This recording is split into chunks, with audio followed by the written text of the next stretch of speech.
哇！呢個 XO 醬你睇下，佢用橄欖油整，唔單止，佢入邊仲有好多乾貝絲，我不得之了。最適合就炒呢個帶子同埋蠔蝦味噶啦，再加埋呢個膠白搭配埋一齊。至於點整咯，跟住我嚟啦。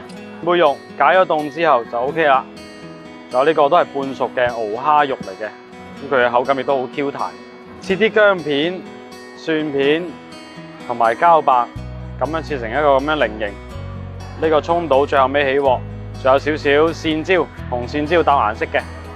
OK， 膠白飛水嘅時候，俾啲鹽，俾啲糖，糖可以稍微多啲，去一去啲苦澀味。放兩滴油啦，唔使灼得耐嘅，短生就得啦。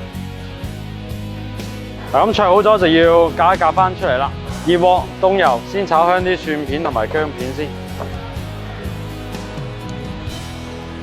炒香蒜片就可以放扇貝肉啦，半煎半炒咁嘅效果咯，咁先容易上色嘅。喺呢啲時候咧，海鮮記得放落去之後就要擰大個火啦，如果唔係好容易就會出水嘅。佢底下夠色啦，就反一反佢，放埋啲蠔蝦味落去。放完蠔蝦味咧，可以落少少底味俾佢啦，俾少少鹽、少少糖。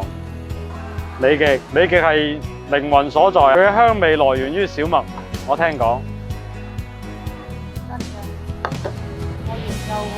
好，膠白放埋落去，咁樣先會有底味嘅。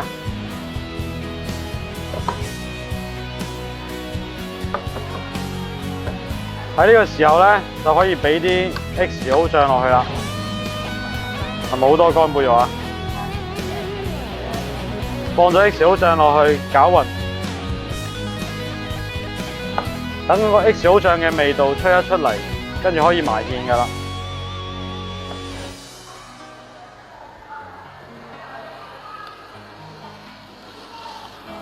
少少地啦，芡唔需要太多嘅，擰大個火，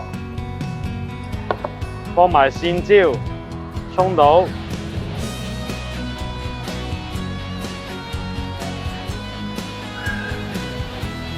兜一兜勻，俾少少尾油。嗱，見唔見到呢度 XO 醬入邊有啲油噶嘛？我哋就放呢啲油，咁會再好味啲。好，收工，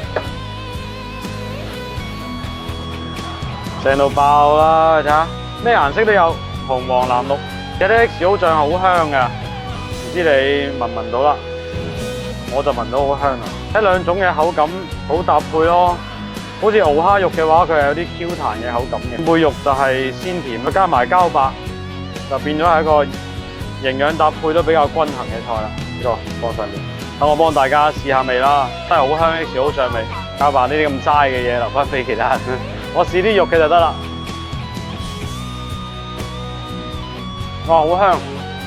同埋咧，少少鹽就 OK 啦。你加埋 XO 醬真係香到爆，記得返屋企試下。下次視頻見，拜拜。